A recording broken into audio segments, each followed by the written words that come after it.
10th class good morning students. बच्चों आप सब कैसे हैं? हमारा लिटरेचर का कोर्स जो है खत्म हो गया है। अब हम ग्रामर की ओर, हमने आपको समास बता दिया था। आज हम अपने एक नए टॉपिक, आप देख पा रहे होंगे ब्लैक बोर्ड पे लिखा है रस, और इसका जो है डिटेल जो है हमने आपको व्याख्या की हुई थी, पहले वीडियो में कर चुके हैं और आपको 9th क्लास में हमने समझाया था।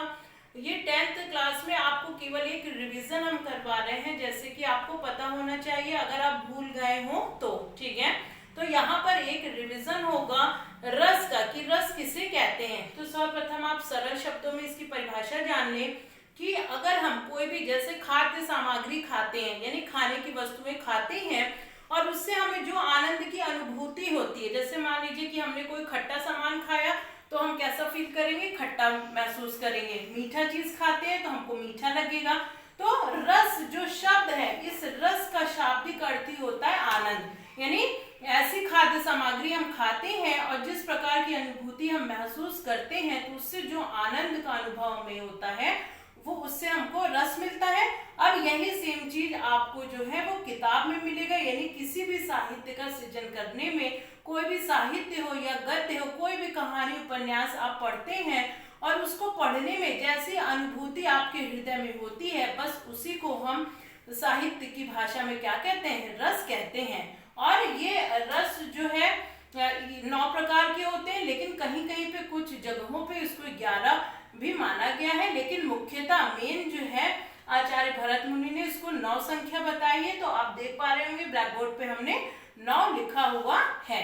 अब देखिए सबसे पहले बेटा इसकी संख्या 9 है, और स्थायी भाव जो होता है, स्थायी भाव का मतलब ऐसे भाव जो हमेशा परमानेंट यानी कि स्थायी रूप से इन सारे रसों के अंदर विद्यमान होते हैं।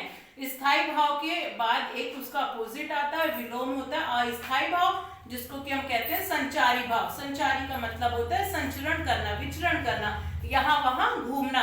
तो कुछ ऐसे भाव भी हमारे मन में उत्पन्न होते हैं जो बहुत ही कम समय के लिए, अल्प समय के लिए हमारे अंदर उत्पन्न होते हैं और वो समय के साथ क्या हो जाते हैं, विस्मृत हो जाते हैं। जैसे मान लीजिए कोई बच्चा जो है अपनी मम्मी से अगर उसकी पिटाई हो गई तो कुछ समय के लिए वो दुखी रहेगा, लेकिन जब उसको खिलौने मिल जाएंगे या उसकी माता द्वारा उसको पुनः से प्रेम किया जाएगा तो वो अपने उस दुख या पीड़ा को भूल जाएगा। तो इस तरह के उदाहरण में किस प्रकार के रस की उत्पत्ति होती है, इसमें जो है वो तो रौद्र रस की उत्पत्ति होगी, लेकिन यहाँ पे हम भाव आपको समझाना चाह रहे हैं, इसमें संचारी भाव उत्पन्न होता है।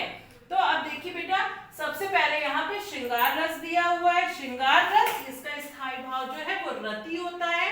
क्या है स्थायी भाव? रति। अब देखिए ये जो श्रृंगार रस है, इसके 2 पार्ट होते हैं, 2 भाग होते हैं। एक होता है संयोग और दूसरा क्या होता है, वियोग। ठीक, अब देखिए आप समझ पा रहे होंगे कि संयोग का मतलब जहां पर प्रेमी और प्रेमिका का, पति और पत्नी का, यानी किसी भी दंपति जोड़े का मिलन होता है, जहां पे मिलन में सुखद अनुभूति होती है, वहां पे इस रस की उत्पत्ति होती है, उसको कहते हैं श्रृंगार रस, है ना। और आप जानते हैं कि जहां कहीं पे भी अगर प्रेमी प्रेमिका या नायक नायिका का मिलन होगा तो वहां पर सभी चीजें जो है वो अच्छी लगने लगती हैं, मन को जो है वो संतुष्ट करती हैं। तो यहाँ पे जो है वो संयोग जो है वो स्थायी भाव उत्पन्न होता है। जैसे एक उदाहरण के द्वारा आप समझे, जब जो है पूरा भवन भरा हुआ है और वहां पर श्री कृष्ण और राधा के प्रेम के बारे में आप सभी जानते हैं। अब वहां पर एक तरफ श्री कृष्ण बैठे हैं और दूसरी तरफ कौन बैठी है, राधा जी बैठी हैं। तो अब जो है यहाँ पर देखिए कैसे ये बात हो जा रही है कि बतरस लालच लाल की मुरली धरी लुकाए, 100 करी भौनी हंसे देन कहे नटी जाए। यानी कि जहाँ यहाँ पे नायक और नायिका दोनों उपस्थित हैं, ठीक है। एक तरफ नायिका जो है वो नायक के साथ क्या कर रही है, स्वांग रच रही है, यानी झूठ मूठ का क्रोध कर रही है, लेकिन अंदर हृदय से वो अपने नायक के प्रति पूरी तरह से समर्पित है। तो इस तरह के दोनों में कौन सा भाव उत्पन्न हो जाता है, संयोग भाव उत्पन्न होता है। और रस कौन सा है, श्रृंगार रस है।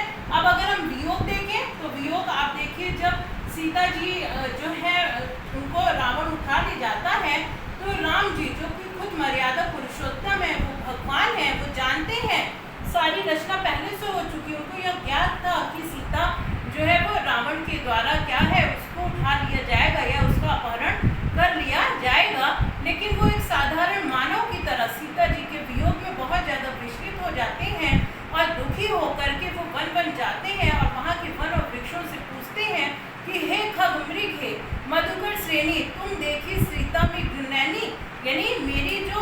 मृगनयनी मतलब हिरण के समान नेत्रों वाली जो मेरी सीता है, तो क्या हे वन के वृक्षों पशु पक्षियों तुमने मेरी ऐसी सीता को देखा है।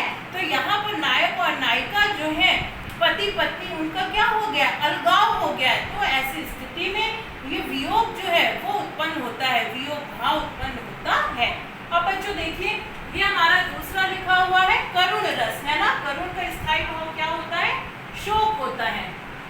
अब इसको हमने आपको बताया था, जैसे नाम से पता चल रहा है कि इसमें भी अलगाव होता है, लेकिन आपके जब किसी अपने प्रियजन से ऐसा अलगाव कि वो दोबारा आ नहीं पाता। अब जैसे मान लीजिए कि अगर आपको कोई प्रियजन है आपसे रूठ कर कुछ समय के लिए चला गया है, तो ऐसी स्थिति में श्रृंगार रस की उत्पत्ति होगी और वहां पे भाव होगा वियोग का।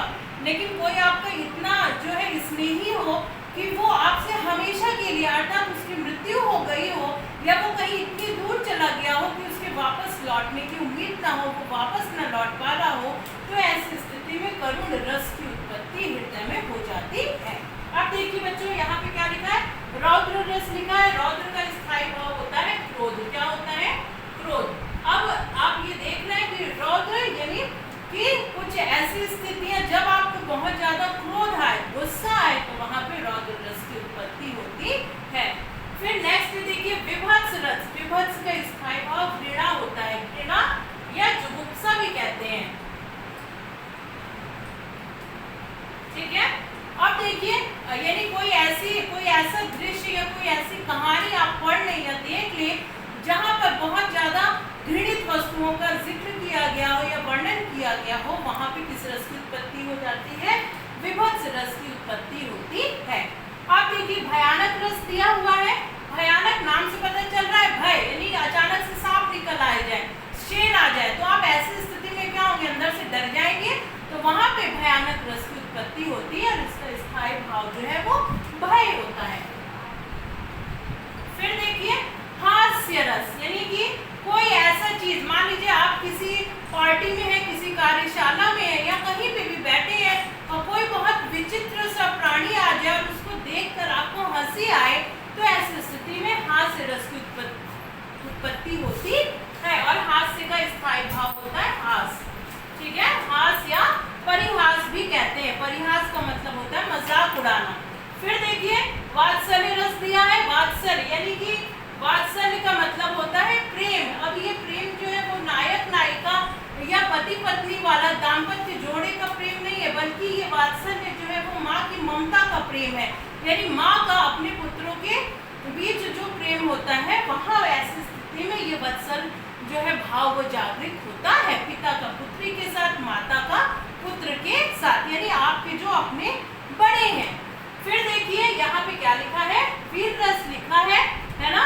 तो वीर रस आप नाम से ही आप समझ पा रहे हैं कि जैसे आपने छोटे बचपन में ये सब कविताएं जो टीचर्स के द्वारा पढ़ाई जाती है कि वीर तुम बढ़े चलो, धीर तुम बढ़े चलो, सामने पहाड़ हो कि सिंह की दहाड़ हो, धीर वीर तुम कभी रुको नहीं, है ना। तो इस तरह की नहीं। और आपने ये पढ़ा होगा कि बुंदेले हर बोलो की मुँह हमने सुनी कहानी थी, खूब लड़ी मर्दानी वह तो झांसी वाली रानी थी। तो इस प्रकार की जब आप कविताएं पढ़ते हैं या सुनते हैं तो वहाँ पे जल्दी से मन में जो है किस चीज़ की उत्पत्ति होती है, वीरता की, यानी वीर रस से हम ओतप्रोत हो जाते हैं।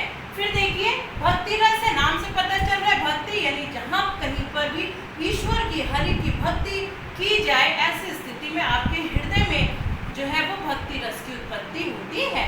तो इस प्रकार से बच्चों ये रस था, हमने आपको एक बार रिविजन कराया